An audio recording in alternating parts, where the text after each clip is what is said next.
Hello everyone, চলে এলাম নতুন একটি মিনি ব্লগ নিয়ে।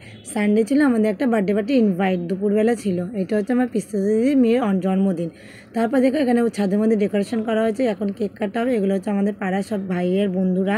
ভাই আসেনি যেহেতু ওর কাজ ছিল, সেই কারণে ওরা আমি ভিডিও করছিলাম, আমার লজ্জা পাচ্ছিলো তাই মুগলা পাচ্ছিলো। তারপরে হবে কেক কাটিং। দেখো ওর মেয়ের নাম আদ্রিকা। এখন ওর মেয়ে কেক কাটছে, আর ওর যেহেতু বাবা এখানে থাকে না, সেই কারণে ওর মা আর ওর মামা শ্বশুর মিলেই দাদু মিলেই কাটলো কেকটা। ওকে খাওয়ানোর পরে আমরা চলে এলাম নিচে গিয়ে আমাদের সবাইকে কেক দিয়ে দিল। আর এদিকে আমার ছোট্ট পাকা বইটা কেক নিয়ে নিল, একা একা বসে বসেই খাচ্ছে কেক, আমাকেও খাইয়ে দিতে দেয়নি। তারপর আমি ওদের সাথে একটু ইয়ার্কি ঠাট্টা মারলাম, ওদের ভিডিও করছিলাম। আর আমি এখানে আস্তে আস্তে কেকটা খাওয়ার পরে আমরা চলে যাচ্ছি ছাদে। প্রথমে আমি খেয়েছিলাম, তারপরে আমার বর খেয়েছিলো, কারণ মেয়ে দুষ্টুমি করবে বলে, সেই কারণে এক এক করে খেয়েছিলাম। তারপর আমাকে রাইস দিয়েছিলো আর চিলি চিকেন দিয়েছিলো, দারুণ রান্না বান্নাগুলো হয়েছিল। লাস্টে গাছি আমাকে যা ছিল দিয়ে দিয়েছিলো, ফ্রাইড রাইস আর চিলি চিকেন।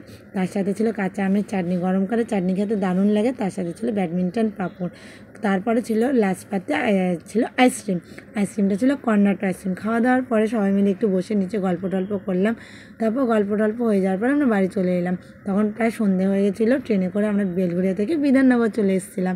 তারপরে খিদা পেয়ে গেছিলো, আমরা আস্তে আস্তে 8টা সাড়ে 8টা বেজেছিলো। বর এনেছিলো সন্ধ্যেবেলা চাউমিন, চিকেন চাউ এনেছিলো। আমার না, আমাদের এখানে চিকেন চাউ খেতে দারুণ লাগে। দেখো অনেকটা পরিমাণে চিকেন দেয়। তারপরে আমার বরকে দিয়ে আমিও খেয়ে নিলাম। তো তোমাদের আজকে মিনি ব্লগটা কেমন লাগলো অতি অবশ্যই কমেন্টে জানিয়ে, লাইক শেয়ার করতে ভুলো না। চ্যানেলটিকে তোমরা যারা যারা সাবস্ক্রাইব করি প্লিজ সাবস্ক্রাইব করে দিও। আজকের মতন টাটা, কালকে আমার নতুন একটি মিনি ব্লগ নিয়ে চলে আসবো। আজকের মতন বাই বাই।